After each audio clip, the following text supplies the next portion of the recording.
My daughter threw me out to keep the inheritance. 3 days later, I sat at the lawyer's table. The house smelled like lilies, not because anyone had placed fresh flowers in the foyer. No, those had been cleared out yesterday, but because the scent clung to Helen's coat from the funeral. Richard's funeral. Her husband of 42 years. Gone. Just like that. She had worn navy blue, not black. Richard had always said black made her look too solemn, too weighed down, and even in death she wanted to honor his gentle humor. But the weight pressing on her shoulders that afternoon had nothing to do with color. After the service, people faded quickly, as they tend to do. Hugs were shorter, condolences quieter, plates of food stacked on counters nobody touched. Grief was a lonely thing, even in a crowded room. And when Emily, her only daughter, asked her to stay behind for a quick conversation, Helen assumed it would be about arrangements, maybe insurance, maybe the will. What she got instead was a tone she hadn't heard since Emily was a teenager, cold, clinical, detached. "Mom," Emily began, not looking her in the eyes, "I've been thinking, now that Dad is gone, it's time we have a real talk about what comes next." Helen blinked, still clutching the teacup someone had handed her hours ago. Emily sighed, as if she were the one carrying the weight of loss. "I know it's been hard, but the house, it's too big for you. You don't need all that space, and with me taking care of everything now, it just makes sense for you to move on. Maybe somewhere smaller, somewhere more manageable." Helen said nothing. The words didn't register at first. This was the same house where she had raised Emily, baked cookies for school bake sales, patched scraped knees, soothed first heartbreaks. 35 years of memories embedded in every creaking floorboard. And, Emily added quickly, since Dad didn't leave specific instructions about the property yet, well, until we speak to the lawyer, someone has to step in and make decisions. That someone, of course, was her. Then came the part Helen would remember most. Not the awkward justifications, not the fidgeting, but the way Emily stood up, walked to the door, and placed Helen's small travel bag by her feet. "I've arranged for you to stay with Aunt Linda for a while, just until we figure everything out." Everything. As if her life were a puzzle dumped on the floor, waiting for others to piece together. Helen stood slowly, her knees aching, not just from age, but from betrayal. She looked around the living room, the couch she and Richard bought with their first tax return, the framed family photo above the fireplace, the lace curtains she had sewn by hand during Emily's first year of college. She wanted to speak, to ask why, to demand an explanation, but the words caught in her throat. Instead, she picked up the bag, adjusted the strap over her shoulder, and walked past her daughter without a single word. Outside, the air was thick with late spring heat. Cicadas hummed in the distance. She heard the door click shut behind her. At 66, Helen didn't expect to start over. Not like this, not with a broken heart and a suitcase that barely held enough for 3 nights. She climbed into the cab that had been waiting, prearranged, of course, and gave the driver Linda's address. Her hands trembled the entire ride, but her back stayed straight, because Helen, though shattered inside, still had something left. Dignity. Quiet, stubborn, beautiful dignity. The next few days passed in a haze. Linda was kind but cautious, offering space and comfort in equal measure. Helen appreciated the refuge, but nothing could numb the ache. Not yet. She spent hours staring out of the small guest room window, watching leaves flutter and children ride by on bicycles, wondering how things had gone so wrong, how love could turn so sharply into calculation, and why Emily, her Emily, could look her in the eye and see nothing but a burden. On the 3rd morning, just as the sky shifted from lavender to pale blue, the phone rang. It was the lawyer. "Mrs. Sterling, good morning. I hope I'm not disturbing you. We're ready to proceed with the reading of Mr. Sterling's will. Are you available this afternoon?" Helen hesitated. Her heart raced. Part of her wanted to say no, to delay the inevitable, but something inside her flickered, a tiny flame she hadn't felt in days. "Yes," she replied. "I'll be there." She hung up and stared at the reflection in the mirror above the dresser. Her eyes were tired, cheeks sunken, but there was something else too. Steel. Not anger, not revenge. Something quieter, deeper. Richard had always said she was stronger than she knew. That afternoon she sat across from Emily in the lawyer's office, not a word spoken between them. Emily looked polished, prepared, already holding a notebook, expecting control. Helen simply waited. What the lawyer was about to read would change everything. And for the first time in days, Helen almost smiled. The room was quiet, too quiet. The kind of silence that wraps itself around you and makes your thoughts louder than they should be. Helen sat in the lawyer's office, her hands folded neatly in her lap, the same way she used to do when waiting at parent-teacher conferences or in a church pew. Emily was across from her, legs crossed, notebook in hand, tapping a pen against the edge of the armrest like a metronome of impatience. The lawyer, Mr. Alden Crane, adjusted his glasses with the careful precision of a man who had spent decades observing families unravel in that very room. His office was lined with dark wooden shelves, filled with neatly organized folders and legal volumes. The large window behind him let in just enough afternoon light to catch the glint of silver in his hair and highlight the lines around his eyes, the kind of eyes that had seen it all, yet still softened when they looked at Helen. "Thank you for coming, Mrs. Sterling," he began gently.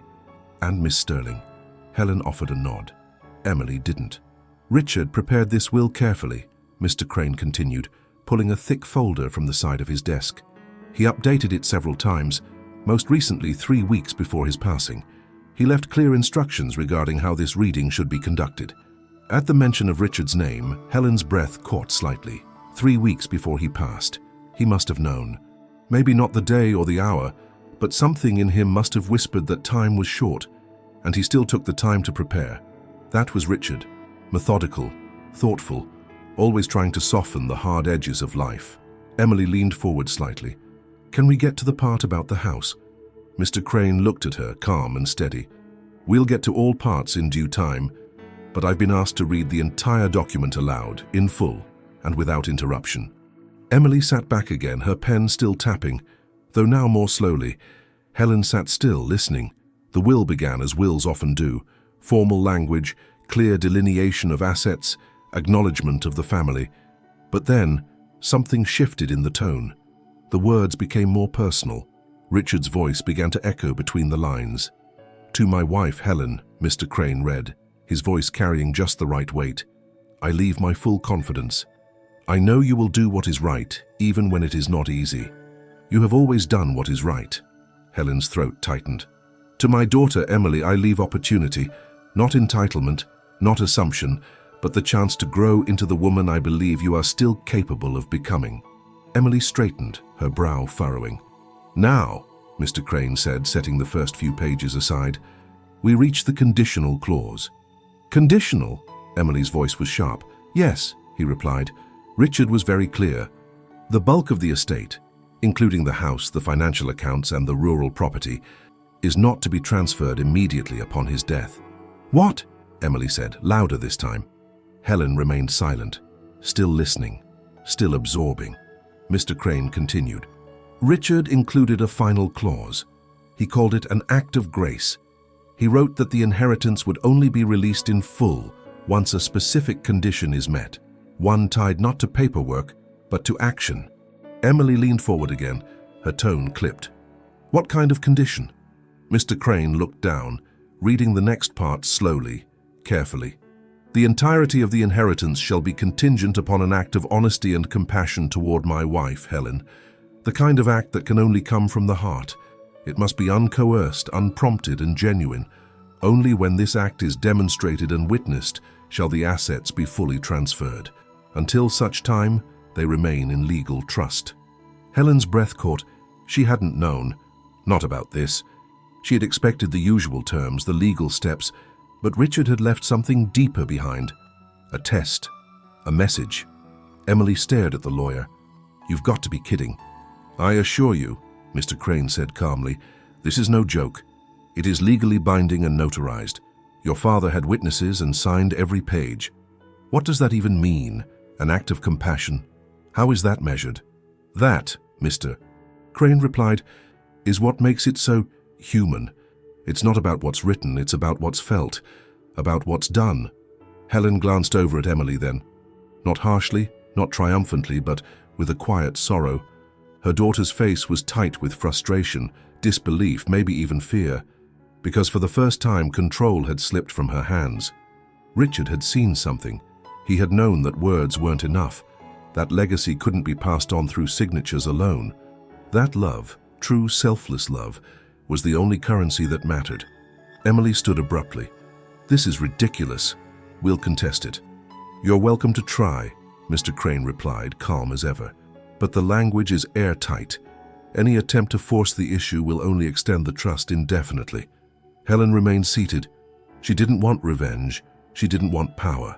But something about the look on Emily's face, a mix of panic and pride, told her this moment mattered more than either of them understood yet. As Emily stormed out of the office, Helen stayed behind. Mr. Crane waited until the door clicked shut. "She didn't see it coming," he said softly. "No," Helen replied, her voice barely above a whisper. "But maybe she'll find her way back." Mr. Crane reached into a separate folder and pulled out another envelope. "There is one more thing, Helen. Something Richard left just for you. We'll discuss it next week if you're ready." Helen took the envelope but didn't open it. Not yet. She wasn't sure she could handle more truth today. She stepped out into the fading sunlight, the city quiet beneath the soft hum of traffic and the occasional bark of a distant dog. She walked slowly, the envelope tucked close to her chest, her steps measured but purposeful. Back at Linda's apartment, she sat alone at the kitchen table, the light overhead casting long shadows on the laminate surface. She didn't cry. She didn't scream. She just breathed. Long, slow breaths that filled the hollow spaces left behind by grief and betrayal. Richard had left her more than a house or a sum of money. He had left her with a final stand, a statement, a quiet rebellion against being discarded, a reminder that she still mattered. That love wasn't meant to be forgotten once someone stopped being useful. She reached for the envelope but paused again. Tomorrow, she thought. Tomorrow she'd be ready. For now, she closed her eyes and whispered to the silence, "Thank you, Richard. You saw me, even when she didn't." And in that silence, Helen felt the first faint pulse of something returning.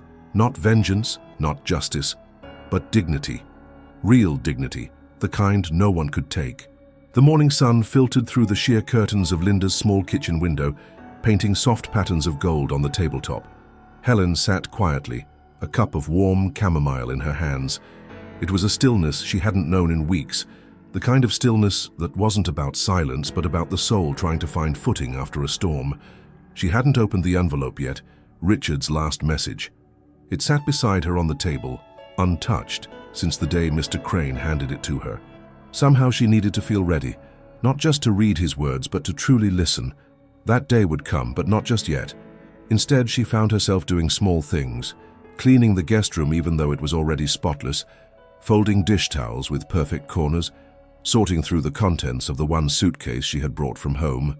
In the bottom corner, buried beneath her clothes, was an old dented metal box that had once held English breakfast tea. She had brought it more out of habit than intention. It was where she used to keep receipts, spare buttons and odds and ends no one else cared about. When she opened it, the scent of old paper and dried herbs wafted up, and then she saw them, letters, dozens of them tied together with a faded green ribbon. Her breath hitched. These weren't her receipts.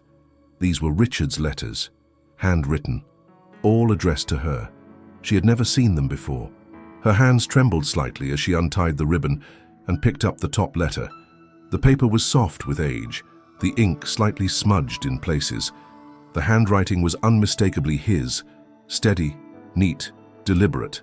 "My Helen, if you're reading this, I'm already gone or close to it. I didn't plan for you to find these. I don't know if you ever will, but I had to write them. It was my way of staying close to you, even when I couldn't say everything out loud." She pressed the letter to her chest for a moment before continuing. "I've made mistakes, Helen. Not the kind that end marriages or shatter homes, but the quiet ones. The ones where I didn't listen close enough, didn't see how tired you were, didn't hold your hand often enough when we were walking through the really hard parts." Helen blinked slowly, eyes beginning to sting. There was something about being seen like that, after so many years of holding everyone else together, always being the steady one. To read that he noticed, even if he hadn't said it aloud, broke something open inside her. When Emily began to change, I saw it too. I thought I could fix it with logic, with money, with plans. But I was wrong. She needed something we forgot how to give her. Boundaries. Hard truths. I thought protecting her was the same as loving her. But love is harder than that. You always knew that. Helen set the letter down gently, her fingers grazing the edges of the others beneath it. She reached for the second. You were the heart of our home, Helen. Not the walls, not the roof. You. I'm so sorry she couldn't see that. Maybe she still can. I hope she does, but if she doesn't, you still have you, and I still have you in every letter, in every memory. Tears slid down her cheeks. She wasn't sobbing. There was no gasping or shaking, just a quiet release. A grief wrapped in love. She spent the rest of the morning reading letter after letter. Some were short, just notes scribbled on the back of old receipts or stationery. Others were longer, written in moments when Richard had clearly needed to talk, but hadn't found the words out loud. They covered everything from memories of their honeymoon to regrets about missed conversations. They weren't dramatic. They weren't filled with secrets. They were honest. And in that honesty, Helen felt something she hadn't in a long time. She felt remembered. In one letter, he explained why he had written the clause in the will. You're probably angry at me. I would be too. But you need to understand. I didn't do it to punish Emily. I did it to protect you from being erased, from being treated like a piece of furniture left behind. I wanted to make sure the world remembered who you were to this family, even if Emily didn't. That line made her pause. She realized in a way she hadn't before just how deeply Richard had seen the slow erosion of her place in her own home. Not in loud ways, not in arguments, but in the quiet exclusion from decisions, in the way her role had shifted from center to background. And he hadn't stood by. Not entirely. This was his way of standing up, even if a little too late. Near the bottom of the stack was a small note, folded separately, written in a different ink. If you're still reading, I need to ask something. Go to the cedar chest in the attic. You'll find something that was meant for Emily, but only if the time is right. You'll know when. Trust yourself, Helen. You always knew what was right. I just hope, wherever I am now, I'm worthy of how you loved me. Helen let the words sink in. The cedar chest, the one she hadn't opened in years. She thought about it now, tucked away in the attic of the house she was no longer allowed to enter. That realization stung, not because of the chest, but because of what it represented. How much of her life had been locked away, boxed up, pushed aside.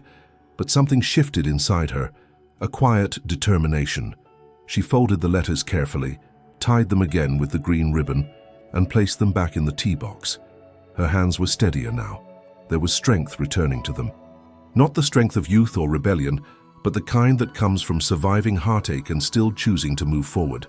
Linda found her in the living room later, knitting a scarf she had started months ago.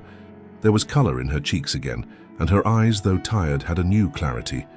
You look like you've been somewhere, Linda said with a small smile. Helen nodded. I have.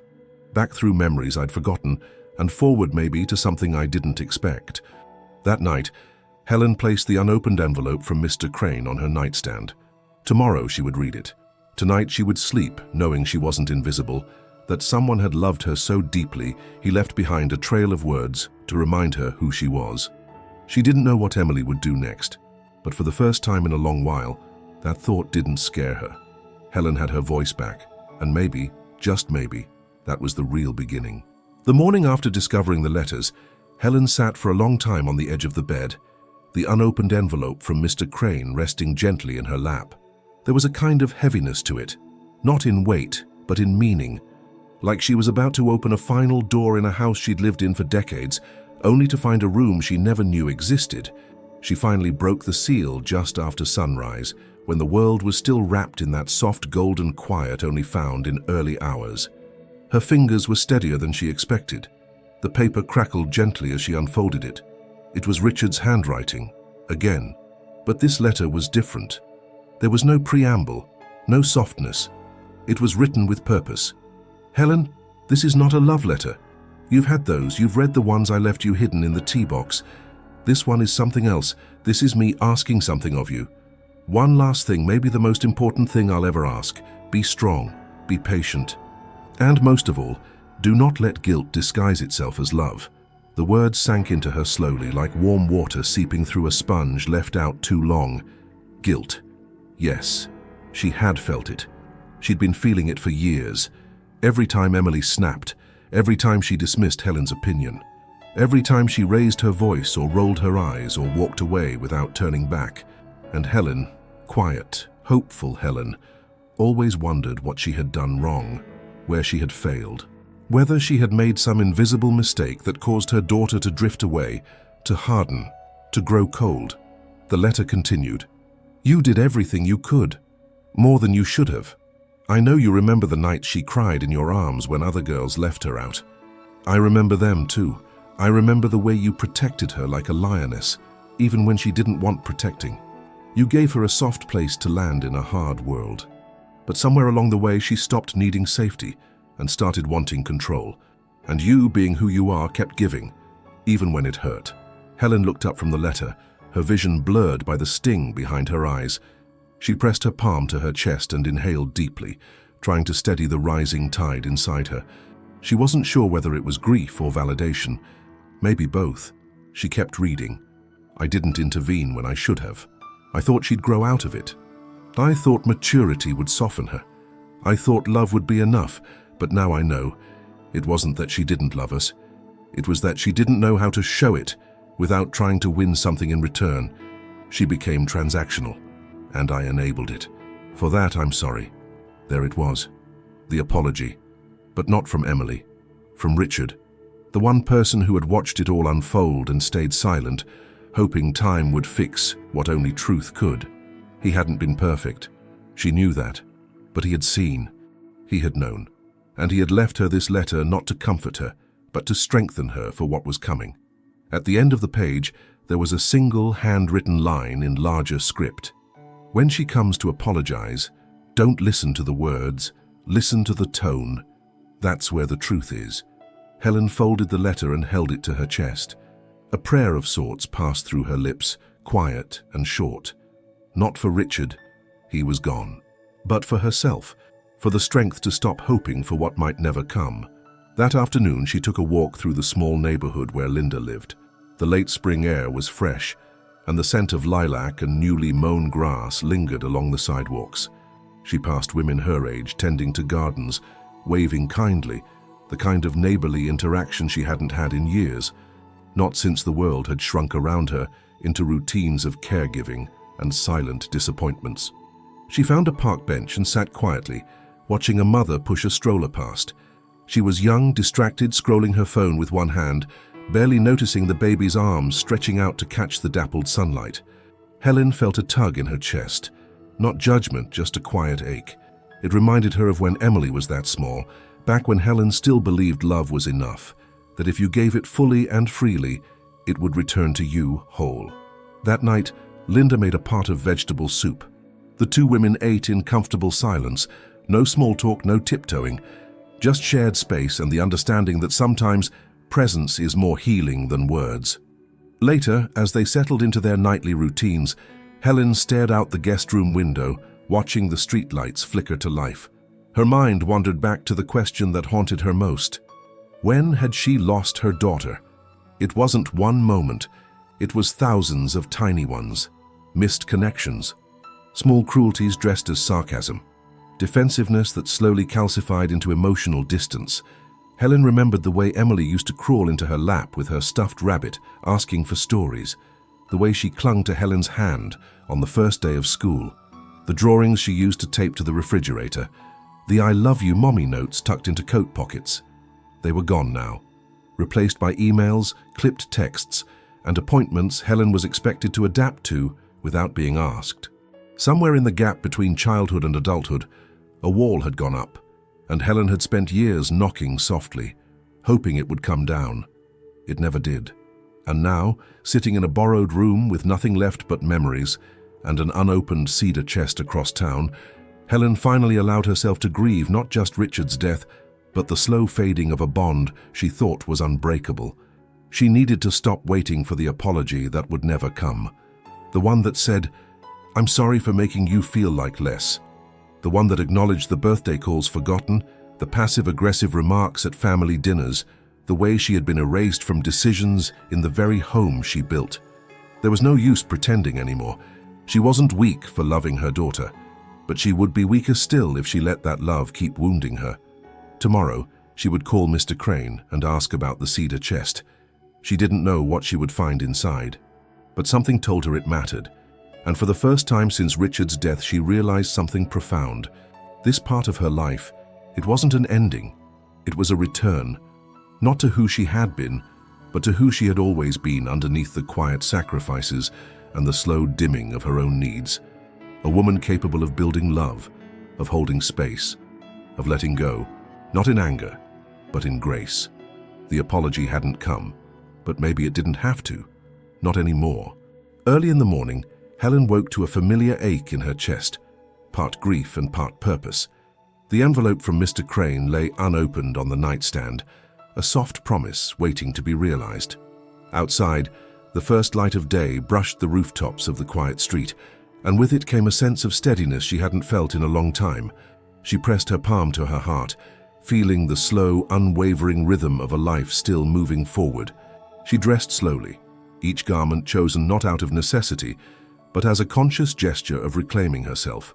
A soft blue blouse, the one Richard had always called her morning sky, and a pair of well-loved trousers. Not new, but hers. She carried the envelope downstairs, pausing briefly in the narrow hallway she'd walked 1,000 times, and wondered how many of those steps she'd taken while feeling invisible. Linda offered her coffee at the kitchen table. "You're more settled today." Helen nodded, the envelope trembling slightly in her hand. She placed it on the table between them, leaning in as though the words inside were fragile and needed protection. "I think I'm ready." An hour later, she found herself sitting again in Mr. Crane's waiting room. The leather chair creaked as she shifted, her fingers grazing the envelope's edge. When the lawyer called her name, her heart didn't skip. It simply welcomed what was coming. They settled across from each other once more in that familiar office, the afternoon light casting gentle patterns across the polished wood. Mr. Crane slid a slim envelope toward her. "Helen, thank you for coming back. Here is something Richard left, written only a few days before everything changed." She accepted it with reverence and slipped it into her bag without opening it yet. She felt a small knot of anticipation. This was private, written just for her, and there was gravity in that. "Mr. Crane continued, "I also have this." He placed another document on the desk. It was typed, precise, and clearly meant for legal eyes, not personal ones. "This is a personal note he asked me to keep sealed, to be handed over to you at this stage. It's not a legal document, but it's vital." Helen's breath caught. "A personal note." The lawyer nodded. "Yes. He didn't want Emily to see it until things had calmed. Until you were in a place where you could read it not out of desperation, but with clarity." She nodded, understanding his discretion. She reached into her bag and touched the unopened envelope. In that moment, she realized how deeply she had needed this space. To prepare herself, to gather strength, she left the office without speaking, the two envelopes held gently in her hands. The drive back was quiet, allowing her to feel each word she hadn't yet read. She wanted to honor them both, the letters in the old tea box and the ones yet to come. She wanted to believe that Richard's love had outlasted his absence in the most real way. At Linda's apartment, she protected the envelopes with the care one would give to delicate porcelain. First, she opened the one from the lawyer's office, the typed note. It read simply, "Please read the other, Helen. When you can, when you've found the feel of your own steady heartbeat again. If Emily comes back with words, let them come, but do not let fear or duty push you into anything smaller than you are." That line, "Find the feel of your own steady heartbeat again," settled into her chest like a soft echo. She pressed the paper to her lips, honoring the voice behind the words. This was not a demand, it was permission. To be strong, to choose on her own terms. When she finally opened the envelope written in Richard's handwriting, what she found inside was not legalese, but 2 sentences, barely more. "When you read the words left for Emily in the cedar chest, know that I built that chest, not just to safeguard our memories, but so that love, even in the hardest form, would not be lost. You will know what to do." Helen closed her eyes, breathing steady and deep. Love, even in the hardest form. She thought of her home, now out of reach, of the chest tucked away in the attic. And in that moment she felt him there, quietly urging her to reclaim not just property, but her place in the story. That afternoon she called Mr. Crane. Her voice was soft but certain. "I'd like to talk about the cedar chest." He paused, then replied, "Of course." That conversation changed things. She arranged to visit her former home, walking through rooms heavy with memories, guided by the weight of absence and the light of purpose. With the lawyer present, she unlocked the attic, climbed the stairs that had felt forbidden for too long, and opened the cedar chest. Inside lay a letter addressed to Emily, and beside it, a small, worn photograph of the young couple celebrating their golden wedding anniversary, a moment of joy so authentic it hurt to look at. The letter read, "Emily, I'm sorry. I didn't know how to say it before. Love's not perfect. It stumbles. It hurts. But it's never just about getting things right. It's about not giving up. Please let her back in." Helen held the letter close, tears unbidden and real. She felt every memory flood back, the scraped knees she bandaged, the broken hearts she mended, the bedtime prayers when the night felt endless. And she realized that Richard had saved her dignity not through wealth, but through truth and seeds of reconciliation. Walking away from the house that day, letter in hand, Helen understood something essential. The real inheritance wasn't in the property or the money, it was in the promise of reconnection, built on honesty, on love, and on the courage to let go and let healing begin. The silence that followed Helen's visit to her old home lingered for days, like a soft fog. She hadn't stayed long, just enough to retrieve what mattered. The cedar chest, once so heavy with dust and time, had given her more than letters and photographs. It had given her a mirror, one she hadn't dared look into for years. She had left that house as a guest, but she didn't feel like a guest anymore, not in her own story. Back at Linda's, the letter Richard had written to Emily stayed untouched on the coffee table. Helen couldn't bring herself to deliver it yet. Something in her needed to wait, not out of bitterness, but because she knew that timing mattered more than anything else now. This wasn't just about property or forgiveness. This was about the soul of a family, and those don't heal on demand. The next day, Mr. Crane requested another meeting. His tone on the phone had been gentle, but it carried a weight that told Helen this was more than routine. She arrived at his office in a light grey coat, clasped neatly at the waist, and with a scarf she hadn't worn since her last anniversary with Richard. She walked with a steadiness that surprised even her. Mr. Crane didn't begin with legal language this time. He poured her a cup of tea and slid a folder across the table. "There's one part of the inheritance we haven't yet discussed," he said. "Richard asked me to wait before bringing it to your attention." Helen raised an eyebrow, her hand pausing just above the folder. "He knew it would carry weight," the lawyer continued, "and he wanted you to have time, real time, not just to grieve, but to recover your footing." She opened the folder. Inside were photographs, documents, and a set of keys. A property deed. "To the farm," she whispered. Mr. Crane nodded. "Yes, the same one you and Richard visited on your honeymoon. He never sold it. Kept it under a family trust all these years. Maintained quietly, with staff to check on it seasonally. He had plans to restore it, slowly. Thought you two might spend more time there in your later years." Helen's throat tightened. The farm had been their first escape, the place where Richard had first spoken about dreams too big for the city, where they danced barefoot in the kitchen with a record player humming nearby and no one to watch but the moon. She traced her fingers across the paper gently, as though it might vanish. "But it's not simple," Mr. Crane added carefully. Helen looked up, waiting. "The transfer is conditional, and the condition is not for you. It's for Emily." Of course it was. "Richard made it very clear," he said. "This property is only to become part of Emily's inheritance if and only if she demonstrates sustained respect and gratitude toward you. And not in words, in action." Helen exhaled slowly. "It's not about punishment," Mr. Crane said. "It's about restoration." The words settled deep into her chest. Richard wasn't trying to withhold love from his daughter. He was trying to teach her what love really meant. Mr. Crane continued, "He wrote a specific clause. Emily must spend meaningful time with you, Reconnect. Earn trust again. Not through pretense, but through presence. Only then does the deed become hers. Otherwise, it reverts to you fully, and you may do with it what you wish. Helen didn't speak. She couldn't. Her mind was turning through memories like pages in an old album. She remembered the look on Emily's face when she last visited the house, the one filled with calculation, not warmth. The flowers, the awkward apology, the rehearsed words. Helen had felt it in her bones. It hadn't been love. It had been strategy. She tucked the folder under her arm as she rose. "I'll let her come to me," she said quietly, "if she ever does." The days passed slowly after that. Helen returned to small routines. Morning tea on the patio, slow walks through the neighborhood, helping Linda bake on weekends.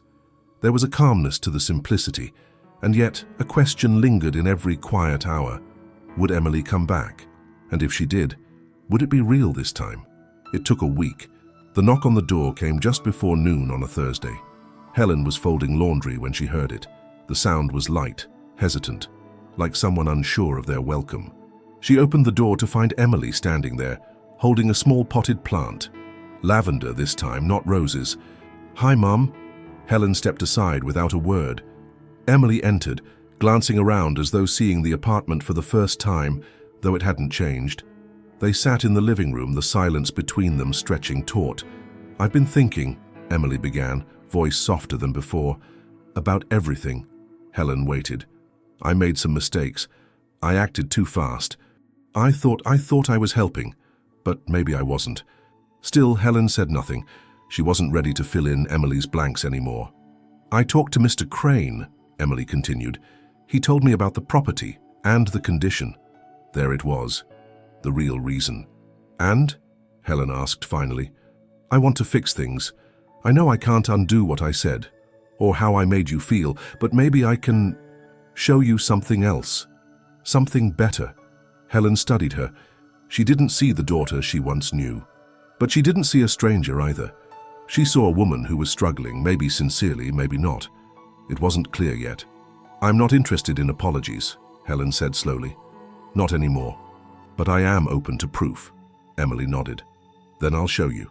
That night after Emily left, Helen sat quietly by the window with a blanket over her lap. The potted lavender sat on the windowsill, catching the last of the day's light. She didn't know what would happen next. She didn't know if Emily's intentions had changed or if the inheritance was still the driving force. But she knew one thing with certainty. Richard had left them both something far more valuable than property. He had left them a choice. And for the first time in years, Helen wasn't afraid to wait. Helen heard the knock just as she was placing the kettle on the stove. It was a gentle knock, almost polite, the kind that asked for permission more than demanded entry. She knew before she even opened the door who it was. The lavender plant on the windowsill was still alive, surprisingly, and every time she watered it, she thought about how much effort it took to keep something fragile alive after neglect. She opened the door and there stood Emily. Again. This time there were no flowers, no gifts, just her, hair neatly pulled back, blouse tucked into her slacks, eyes a little more tired than the last time. She didn't speak right away. Helen didn't invite her in. They stood in that pause between mother and daughter where history lived. And Helen, though calm, was no longer that soft place Emily once returned to without apology. "I was wondering," Emily began, "if we could talk." Helen stepped aside. No warm smile, no hug, but not cold either. It was neutral, measured, the kind of welcome that said, "I'll listen, but don't expect me to carry the weight of your change." Emily stepped in slowly. She looked around the small living room like it held secrets. In a way, it did. It held the version of Helen she hadn't known in years, a Helen who was beginning, piece by piece, to take up space again, not with noise or declarations, but with quiet strength, with stillness that didn't shrink. "I've been thinking about the house," Emily said, easing into the armchair across from the couch, "and about the property, the clause, everything." Helen sat opposite her, the soft ticking of the wall clock the only sound for a moment. "I'm not here to debate anything," Emily added quickly. "I know what the will says. I'm not trying to manipulate it." Helen tilted her head slightly, saying nothing. Silence had become her ally. She no longer filled it to make others comfortable. Emily inhaled deeply. I came because I know I can't undo things, but I need to at least understand how we got here. Helen nodded slowly. That would be a good start. I didn't mean to push you out, Emily said, her voice low. I thought I was protecting Dad's legacy, that you wouldn't want to deal with everything. You never asked, Helen replied, calm but firm. You decided. The words weren't harsh, but they landed with weight. Emily flinched, just barely, then leaned forward, elbows resting on her knees. I know, she said, and I've been going over everything in my head, all the ways I should have handled things differently, but part of me always thought you'd be fine, that you'd adjust. You always did. Helen let those words hang. Adjust, bend, accommodate. She had done all of that, quietly, willingly at first, but it had become expected even when it hurt. I guess I got used to you never needing anything, Emily said, a trace of guilt curling into her voice. And maybe I stopped thinking of you as someone who could break. Helen looked out the window, where the sun had begun to cast long shadows across the street. We all break, Emily. The difference is, some of us learn to bleed quietly. Emily's shoulders sagged. I'm not here to beg for the house or the land. I know that's not what this is about, but I'd like to try something. Time, effort. Maybe not to fix everything, but to show you I'm willing to try. Helen studied her daughter, not as the girl she had once been, but as the woman sitting in front of her. A woman molded by independence, ambition, and pride. But maybe also a woman beginning to understand what those things had cost her. I don't want an apology, Helen said. Apologies are easy. They're just words. What I need to see, what I'm waiting for, is something else. Something lived. Emily nodded slowly. Okay, then I'll try. Whatever you need from me, tell me. Helen stood and walked into the kitchen, returning moments later with a slip of paper. This is the name of a home nearby, she said. A care home. They're looking for volunteers. It's where I'll be spending some time, helping with crafts, games, meals. If you want to know what it means to love without being the center of it, that's where you start. Emily took the paper in silence. You said you want to show me something different, Helen added. That's where it begins. There was no negotiation, no softening, but there was an opening, and that, Helen knew, was enough, for now. Emily stood, her fingers closing around the paper. I'll go, she said, if that's what it takes. Helen met her eyes, for the first time in a long time, without resentment. It's not about what it takes, it's about who you become while doing it. After Emily left, Helen sat in the quiet again. The lavender still sat in the window, catching the last rays of the afternoon light. And for the first time in what felt like years, she felt something shift. Not forgiveness, not resolution, but the faint beginning of possibility. She had opened her door, but more importantly, she had not opened her heart without care. She had learned, finally, that love doesn't mean surrendering your worth for the sake of peace. She wasn't the same woman who had walked out of her house carrying a suitcase and broken trust. That woman had grieved, healed, and risen. And now the rest of the story was hers to write, not as the forgotten mother, but as the woman who chose strength when silence no longer served her. The meeting was set for a Wednesday afternoon. Mr. Crane had called that morning, asking if Helen would be willing to come by his office one more time. He said Emily had also agreed to attend. Helen didn't ask what the topic was. She knew. It was time to speak, not through conditions or letters, not through careful hints or measured silence. It was time to say the truth, the kind of truth that lived in the marrow, the kind a woman carries for years and rarely lets out. She dressed deliberately, wearing the soft plum dress Richard had once called her evening garden. It wasn't fancy, it wasn't loud, but it reminded her of who she had once been, whole, grounded, and graceful. She pinned her hair up and looked at herself in the mirror for a long while. There was a steadiness in her reflection that hadn't been there weeks ago. She had crossed a threshold and she knew it. Linda gave her a small nod as she left the apartment. No words, just a gesture of solidarity. Sometimes sisterhood didn't need commentary, it just needed witness. At the lawyer's office, the air felt thick with expectancy. Mr. Crane greeted both women with his usual professionalism, but his eyes lingered on Helen with quiet respect. He guided them into the private room they had used before, a small space with soft lighting and a table that bore witness to decades of family dramas. Emily was already there, seated with a notebook again, though this time the pen stayed on the table. Her posture was more open, her shoulders less rigid, but Helen could still see the storm behind her eyes, uncertainty mixed with pride, guilt tangled with hesitation. She knew those layers intimately. She had once carried them herself in the early years of marriage, when her own mother had grown distant and unkind. The difference now was that Helen had broken the cycle. She had chosen not to pass it on. Mr. Crane opened the meeting with a brief overview of where things stood legally, but the moment his voice quieted, Helen leaned forward slightly, her fingers laced gently on the table. "Before we go any further," she said, "I'd like to speak." Mr. Crane gave her a nod. Emily looked up, wary but silent. Helen turned to face her daughter fully. Her voice didn't shake. It didn't rise. It was the kind of voice that came from a soul no longer asking for permission. "When your father died, I lost the man who had held my history. 42 years of shared mornings, inside jokes, decisions, mistakes. He saw me, not perfectly, not always gently, but fully. And when he left, I thought that loss would be the worst pain I'd face." Emily's eyes flickered, but Helen didn't pause. "I was wrong because what followed and what you did, that was a different kind of grief. It wasn't sudden.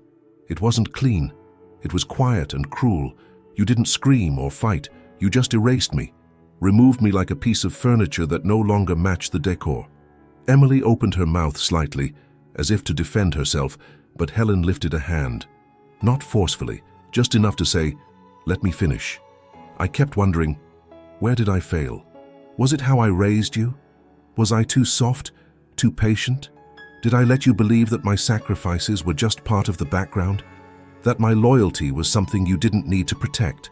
A tear slipped down Emily's cheek. She didn't wipe it away. "I remembered how you used to hold my hand when you were 5 and say you never wanted to grow up and move away. How you used to write me little notes in crayon that said, 'I love you forever, Mommy.' Thus, and I started asking myself, when did that little girl disappear? Was it my fault?" Helen took a breath, deep and anchoring. "But then I realized something. I didn't lose you all at once. I lost you in pieces, in shrugged shoulders, in dismissive glances. In the way you stopped calling me Mom and started using my name when you were angry. In how decisions were made around me, not with me. And I let it happen. I let it happen because I kept hoping you'd remember who I was, what we had. But you didn't. Or maybe you chose not to." Emily was weeping now, quietly. But Helen didn't stop. "I don't need you to cry. I don't need a performance. I need you to understand that you didn't just hurt me. You removed me from my own home, from your life. And not because I was incapable, but because I was inconvenient." She paused, letting the words breathe. "But I also want you to know something else. I forgive you." Emily looked up sharply, not expecting it. "I forgive you not because you earned it, but because I refuse to carry the burden of your mistakes any longer. I forgive you because I am reclaiming my life, and forgiveness is not a gift to you, it's a release for me." Helen leaned back in her chair, the silence now a companion instead of a tension. Emily wiped her face, her voice barely a whisper. "I don't know what to say." "You don't have to say anything," Helen said. "You have to live something different. The rest, that's on you, Mr." Crane cleared his throat gently, giving the moment space before resuming the legal portion of the meeting. But Helen barely heard him. She had said what needed to be said, and the ache in her chest, an ache she had carried for years, had finally loosened. After the meeting, Helen walked out into the cool autumn air. The wind tugged gently at her scarf, and for the first time in a long time, she welcomed the chill.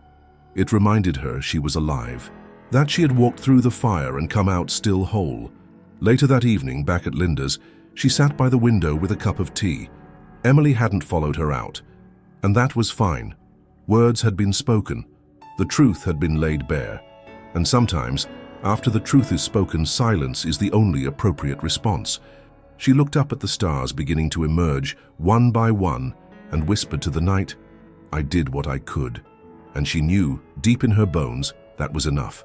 The next morning, Helen rose early. The sky outside was still grey, a soft blanket of cloud covering the city in quiet stillness. There was a peculiar peace in the early hours, when the world hadn't yet made demands, when the past didn't feel quite so heavy, and when her own breath felt like a small but firm declaration, I am still here. After breakfast, she opened the old suitcase she had brought with her from the house. It had been pushed beneath the guest bed, untouched since the day she left. Her hands moved with care, pulling out each item with the kind of reverence one gives to objects that carry not just dust, but memory. At the very bottom, wrapped in a soft wool shawl, was the album. The binding was worn, the corners bent, but it still held its shape. She ran her fingers over the cover for a long while before opening it. The photographs inside were arranged with care, each one a chapter in a life that had never been loud, but had always been full. The first page held a black and white photo of her and Richard on their wedding day. Her hair pinned up, his suit slightly wrinkled, both of them laughing at something outside the frame. She could almost hear it. That laugh, deep and warm, the kind that filled a room without needing to echo. There were photos from the early years, their first apartment, the old couch they found at a thrift store, the tiny kitchen with the leaky faucet, photos of Richard holding a newborn Emily, eyes wide with wonder, and Helen beside him, exhausted and glowing all at once. As she turned the pages, her hands paused over one in particular, Emily at age 7, sitting cross-legged in the garden with a sketchpad in her lap. Her face tilted toward the sun, a slight smile on her lips, her hair caught by the breeze. Helen had taken that photo one afternoon when Emily had insisted on drawing the sky. She remembered that day. Emily had run to her afterward, waving the drawing as if it were a treasure map, and Helen had taped it to the fridge where it stayed until it yellowed around the edges. The album continued through birthdays, holidays, school concerts, and family vacations. The memories were not grand, but they were rich in the ways that mattered. A picnic by the river, a snowman with a lopsided carrot nose, a quiet morning of pancakes and spilled syrup. And then, as she turned to the final pages, she found something she had forgotten entirely, a letter tucked between two photographs. It was in Richard's handwriting. She unfolded it slowly. It wasn't long.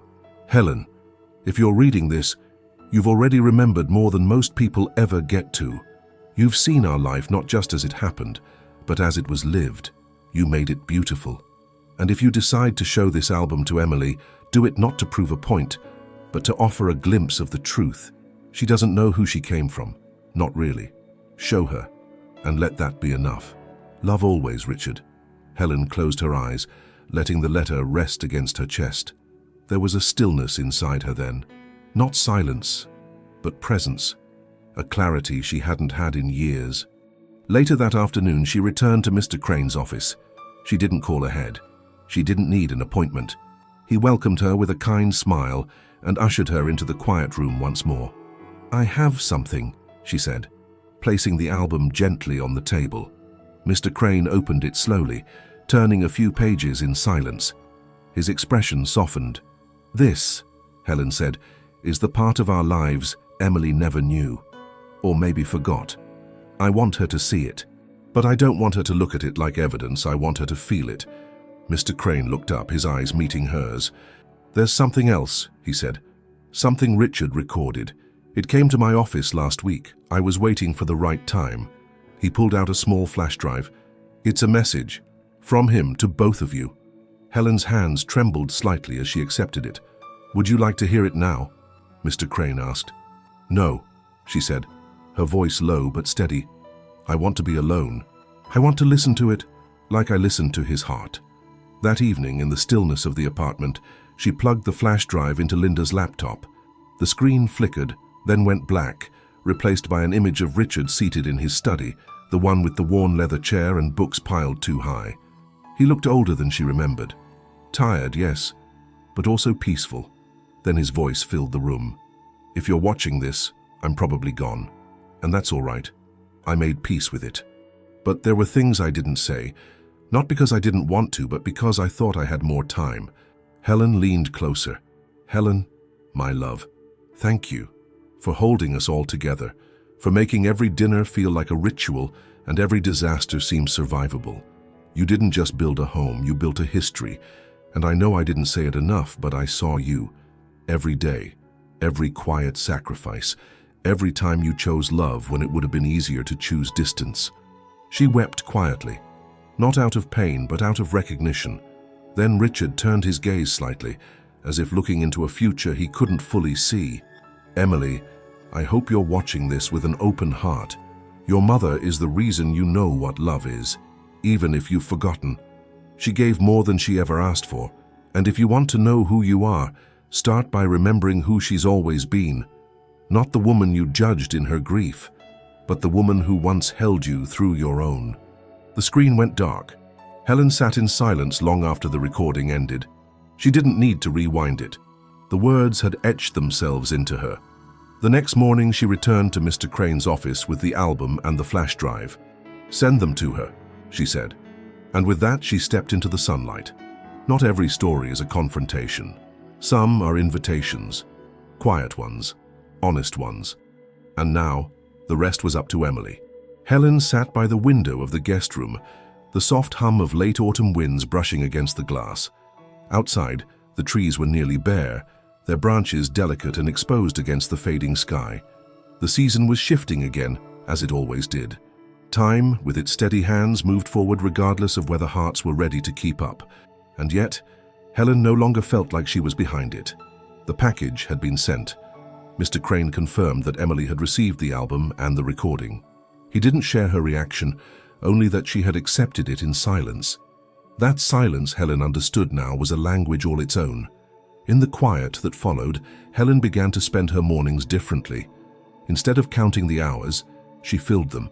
She visited the care home where she'd started volunteering, joining the women in quilting circles and memory cafes. There, among stories of other mothers, widows, grandmothers, and forgotten women, she found something rare: companionship without pretense. Each woman carried her own tale of loss, love, betrayal, and hope. They didn't need to impress one another. They didn't compare griefs. They simply shared space, held hands when needed, and let their laughter rise without apology. And for Helen, that space became more than refuge. It became grounding. It reminded her that life, even in its later chapters, could still be colored in bold, living shades.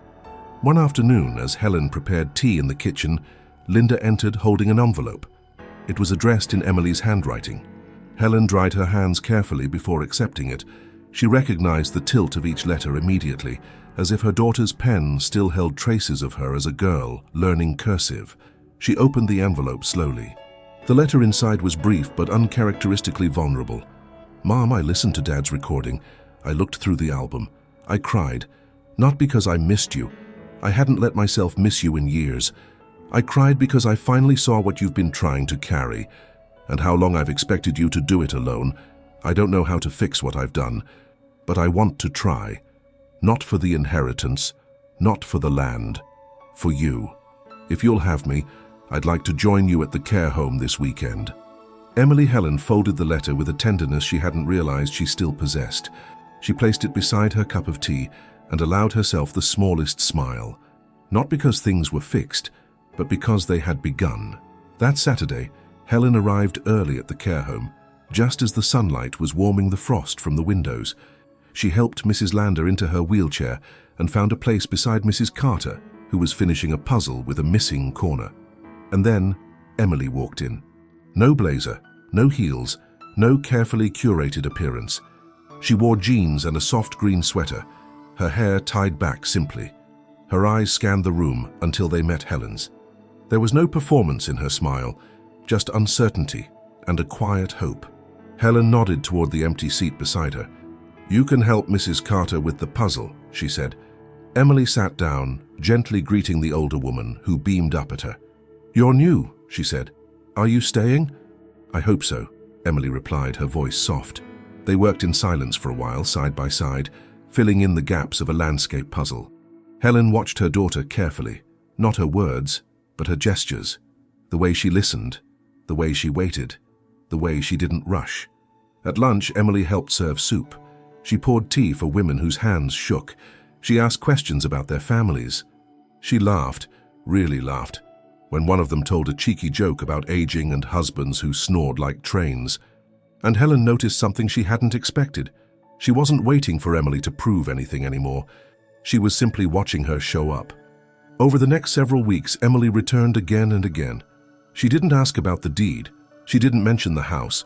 She brought cookies, books, a warm scarf for one of the residents who always complained about being cold. And slowly, Helen felt something in her loosen. Not her boundaries, but her sorrow. The one she had held close to her ribs for too long. It didn't vanish, but it softened. Then, one crisp morning, Mr. Crane called. "There's one final item," he said. "Richards will left you with a decision, a choice, one that belongs only to you." Helen sat in his office once more, now familiar, now almost comforting. "There's a clause that allows you to donate the rural property to a foundation of your choosing, in Richard's name.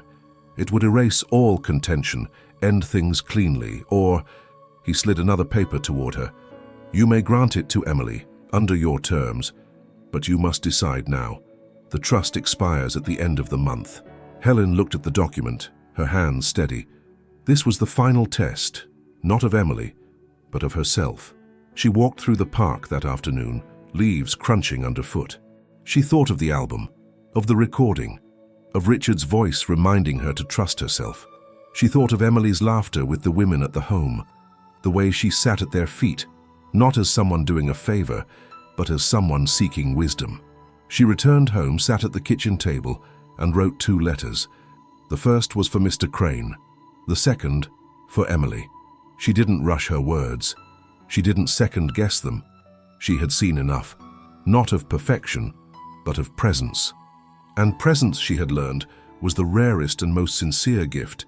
When she finished, she folded the papers neatly, pressed her hand over them, and felt something rise in her. Not pride, not relief, but peace. The test had never been about Emily alone. It had always been about courage, and this time Helen had chosen her own. The following morning, Helen woke with a clarity that surprised even her. There had been no dreams, no tossing through the night, just rest, quiet and whole. She moved through her morning slowly, not out of fatigue, but with the care of someone who knows her time is her own.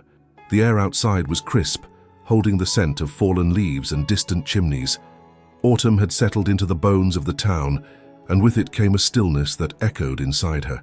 She carried the sealed envelope to Mr. Crane's office, holding it like something sacred. It contained not just her choice, but her voice. A voice that had been silent for too long, then cautious, and now finally firm. Mr. Crane received her with a knowing look. No questions, no preambles. He opened the envelope, read the contents, and then nodded, his eyes reflecting something close to admiration. "Are you certain?" he asked gently. Helen nodded. "Yes, not because she deserves it, but because I choose to believe in what she might become." In the letter, Helen had stipulated a condition, one final act of both grace and structure. The rural property would be transferred to Emily, but not immediately. Emily would have to complete 12 full months of volunteer service at the care home. Documented, consistent, not symbolic. And only upon completion and a final review by Helen and the facility director would the deed be legally passed to her. Helen didn't want a performance. She wanted change, not for the sake of property, but for the sake of restoration. The next day, she invited Emily to join her for tea, not at Linda's apartment, not at the care home, but at a small cafe in town where mothers and daughters often met, where sunlight spilled across checkered tables and the scent of cinnamon lingered year-round. Emily arrived on time. She wore no makeup, no business attire, just a simple cardigan and a scarf Helen had knitted years ago. That small detail, so quiet, so unexpected, stirred something deep in Helen's chest. They ordered tea and scones, and for a few minutes they spoke of light things, the weather, the holidays approaching, the care home's upcoming community day. Helen watched Emily, noticing the way her shoulders no longer sat so high, how her eyes didn't dart around as if bracing for attack. Then Helen pulled the folded document from her purse and slid it across the table. Emily looked at it, then back at her mother. "What is this?" "My decision," Helen said simply, "about the land, about what happens next." Emily read in silence. As she reached the final paragraph, her hands stilled. When she looked up, her eyes were damp, but not with tears of self-pity. There was something else there, something rare, reverence maybe. "You're giving it to me," she said, voice hushed. "But I have to earn it." "No," Helen replied, "you have to live into it. It's not about proving something to me. It's about becoming someone who can carry what your father wanted to pass on." Emily nodded slowly, the paper trembling slightly in her fingers. "Thank you," she said, almost inaudibly. "I didn't expect this." "I know," Helen said, "but that's why it matters." They finished their tea in a companionable silence. For the first time in years, Helen didn't feel like she had to fill the gaps. The space between them wasn't tense anymore. It was tender. It was new. The next week, Emily began her official service at the care home. She was assigned tasks like any other volunteer, cleaning up after crafts, reading aloud to residents with fading vision, assisting during meal service. But she didn't flinch. She didn't bristle. She showed up, and she listened. And as the weeks passed, she began to soften. She grew close to one resident in particular, Mrs. Alvarez, a former music teacher with silver hair and a mischievous smile. Emily would sit by her side for hours, letting her recount stories of orchestra trips and stubborn students who couldn't keep rhythm. One afternoon, Mrs. Alvarez held Emily's hand and said, "You remind me of a version of my daughter I once loved. I hope she finds her way back." That moment changed something in Emily. It wasn't dramatic, it wasn't spoken aloud, but Helen saw it in the way her daughter began to carry herself, not as someone who had been denied an inheritance, but as someone discovering what it really meant. Every Sunday evening, they met for tea. No talk of the property, just reflections from the care home, memories of Richard and now and then laughter, gentle and unforced. The months passed, marked not by dates but by stories. Emily began organizing events at the home. She learned how to braid hair for residents who missed the comfort of touch. She memorized the names of grandchildren from framed photos. She even started journaling, a habit Helen had suggested years ago and was once dismissed with a shrug. By the 9th month, Helen saw a woman she didn't recognize, not because Emily had changed entirely, but because she had returned to something Helen feared had been lost forever: empathy, accountability, grace. And Helen? She was healing too. Each visit from Emily wasn't just a sign of her daughter's transformation. It was a balm to wounds long hidden. She no longer measured her worth by how Emily treated her. She had reclaimed that long before. But seeing the seed of love take root where only pride had once grown, that was something sacred. As the year drew near its close, Helen stood in her kitchen one morning, hands wrapped around her tea mug, watching the leaves outside begin to fall. There was no moment of grand triumph, no celebration, just a quiet knowing. The decision she made had not been easy, but it had been right, because she had chosen to believe in redemption, not for Emily's sake, but because she herself had grown too much to choose bitterness. And in doing so, she had not only changed the trajectory of her daughter's life, she had rewritten her own. The first true snow arrived quietly, dusting the rooftops and sidewalks with a thin, silvery sheen.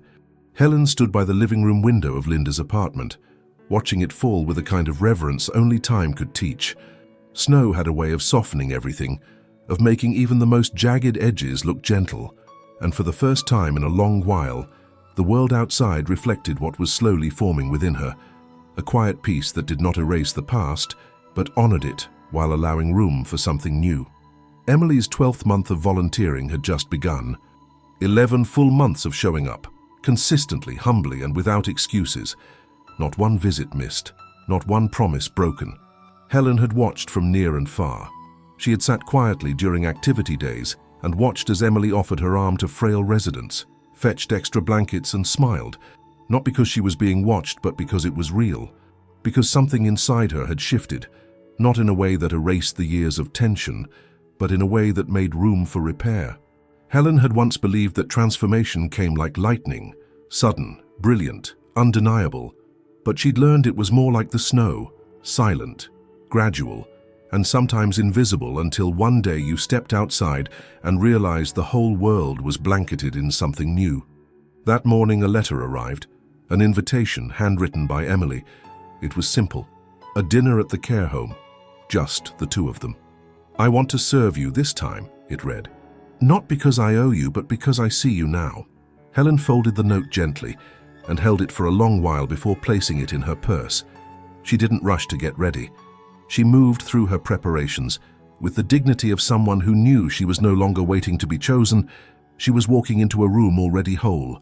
When she arrived, the care home was softly lit, the common area transformed with tablecloths and candles. Emily stood near the entrance, her apron dusted with flour, cheeks flushed from the heat of the kitchen. She looked different, but not in the way that people who wear new clothes or style their hair look different.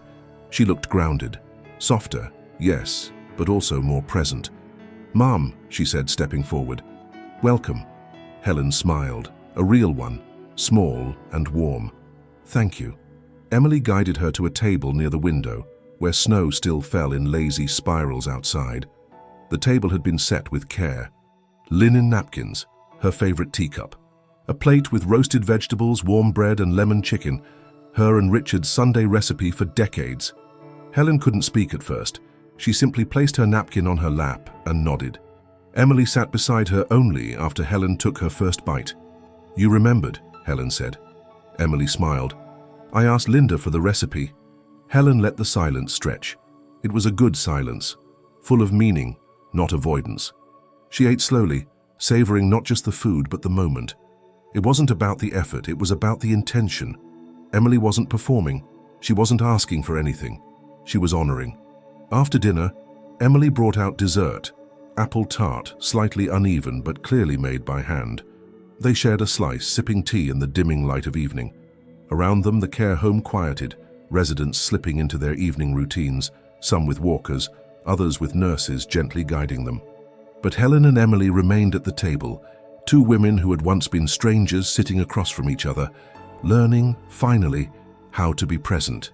"I never asked you how it felt," Emily said suddenly, her voice low. Helen looked at her, waiting. "When I made you leave the house," Emily continued, when I treated you like furniture, I never asked what that felt like." Helen's eyes softened. "It felt like death," she said plainly, "but slower, not like losing your father. That was grief I could name.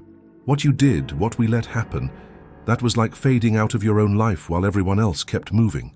Emily's eyes glistened. "I was so proud of being independent, of being strong. I thought that meant not needing anyone. I thought if I took control I could protect what mattered, but I didn't even see what I was destroying." Helen reached across the table, her hand resting lightly on Emily's. "You saw eventually. That's more than most." Emily swallowed hard. "I was wrong for years, but these women here, they reminded me of you, of how much love can live in silence, in service, in the little things. I see it now. I see you now." Helen didn't cry. She didn't need to. Her heart was full, and full hearts don't always spill over. Sometimes they just sit there, strong and still. When the evening ended, Emily walked her to the door, helping her into her coat. "You don't need to wait for the trust to end," Emily said. "You can keep the land, I mean it." Helen shook her head gently. "It was never about the land, it was about you finding your way back." Emily smiled through her tears. "I'm trying." "I know," Helen replied, "and I believe you." That night, as Helen walked home under the hush of snowfall, she felt a kind of release. Not like letting go of pain, she had done that already, but like letting go of the need to fix everything. Some things don't return to how they were. They become something different, and sometimes different is exactly what's needed. The next morning she visited the property. The rural home stood still, its wooden frame strong against the wind, the porch covered in leaves and snow. She walked the perimeter slowly, touching the railings, peeking through windows, listening to the creaks of a place that remembered love. This would be Emily's now, one day soon, and it would not come to her as a prize, but as a promise. Helen placed a key on the kitchen windowsill, beneath the frame that still held a photo from her honeymoon with Richard. She whispered something then, not to the house, and not to Emily, but to the version of herself that had carried so much for so long. "You did it." Because she had, not just as a mother, but as a woman who found herself again, not in the echo of what had been lost, but in the quiet courage to believe that even broken things could be made beautiful again. It was early spring when Helen returned to the property, this time not alone. The snow had melted, revealing the soft blush of grass reborn. buds clung gently to tree branches, and the air had that unmistakable scent of change. Not a sharp, urgent change, but the kind that arrives with open hands and a calm voice saying, "It's time." Emily walked beside her in silence, hands tucked into her jacket pockets, her eyes scanning the land like someone seeing it for the first time, not just for its physical form, but for what it meant. Not as a prize, not as inheritance in the cold, legal sense, but as a symbol of everything they had survived, surrendered, reclaimed. The house looked exactly as Helen remembered. Wooden siding softened by time, shutters needing paint, porch steps still creaking in that familiar rhythm. But it wasn't the structure that mattered now. It was the fact that they were there together on even footing. "I was scared," Emily admitted as they approached the porch, "when you gave me the final condition. I thought you were testing me, trying to catch me in another failure." Helen looked at her gently, one hand resting on the railing. "I wasn't testing you. I was inviting you." "To what?" "To the kind of love that doesn't come with shortcuts. The kind that requires showing up, not just saying the right thing." Emily nodded slowly, looking out over the field that stretched beyond the house. "I used to think love meant protection, making decisions for everyone, keeping things in order." Helen smiled, her eyes soft. "I used to think love meant never letting anyone see how much it hurt." They sat on the porch together, the wooden swing groaning slightly beneath them. For a moment they said nothing, just breathed in the same air, felt the same breeze. Sometimes healing didn't need words, it only needed witness. "I found something," Emily said after a while, pulling a folded paper from her coat pocket. "In Dad's old briefcase, hidden between two files." Helen took it carefully. It was a letter, Richard's handwriting unmistakable. "My girls, if you're reading this together, then something has gone right, or at least begun to. I don't know where you'll be in your journey, but I wanted to remind you of what truly matters. Not the house, not the land, not the money, but the courage to love when it would be easier to retreat, the courage to rebuild when you've both been hurt, and the willingness to see each other not as who you were but as who you are becoming. Helen, you were always the strongest person I knew. Strong not because you were loud, but because you were steady. Thank you for holding the center when everything else fell apart. Emily, if you're reading this beside your mother, it means you chose to come home, not to a place but to a relationship that needed your honesty. I'm proud of you, not for being perfect, but for being brave. Now go walk that land together. And remember, the real inheritance isn't what I left behind. It's what you choose to carry forward." Helen wiped a tear from her cheek, her breath catching for a moment. She folded the letter slowly, placing it over her heart. They stood and began walking. Not fast, not with purpose, just walking. They wandered the property line, boots soft in the grass. Emily pointed out areas she wanted to restore, an old barn in the distance, a garden plot she hoped to bring back to life. "I'd like to make it a place where women can come to rest," she said suddenly. "A retreat, maybe, for mothers, widows, women who gave too much and forgot how to receive." Helen looked at her, heart swelling. "That sounds beautiful." They reached the edge of the field where a large oak tree had stood for generations. Beneath it, Richard had once carved their initials into the bark. Helen reached out and touched the weathered letters, faded but still there. A testimony, not just of love, but of time. "I was wrong for so long," Emily whispered. "I thought you were a relic of something I didn't need, but you were the root." Helen turned to her, eyes glistening. "And you were never the problem. You were the possibility." The sun dipped lower, casting golden light across the field. Helen felt the warmth on her skin, the weight of the years somehow lighter now. There was no dramatic ending, no grand gesture, just a woman standing beside her daughter, no longer begging to be seen but finally seen completely. When they returned to the porch, Emily unlocked the door to the house. The inside still smelled of cedar and dust and memory. Furniture was covered in sheets. The air was cool, untouched by time, but full of it. "Let's make it a home again," Emily said. "No," Helen replied, smiling. "Let's make it something new." Weeks passed, then months. The property began to breathe again, with each nail hammered, each wall painted, each garden bed cleared. They wrote a new story, one not built on shame or silence, but on choice, on restoration, on presence. The care home residents came to visit. Some helped plant roses. Others just sat on the porch sipping tea, wrapped in quilts Emily had sewn by hand. Linda came often, bringing her own blend of wisdom and laughter. And Helen, she thrived. Not in a flashy, triumphant way, but in the quiet rhythm of mornings on the porch, afternoons in the garden, and evenings filled with conversations that didn't require masks. One day, as the sun began to set, she turned to Emily and said, "He knew." Emily raised an eyebrow. "Your father," Helen said. "He knew exactly what he was doing. He didn't leave us money. He left us the map back to each other." Emily didn't reply. She just reached for her mother's hand and held it.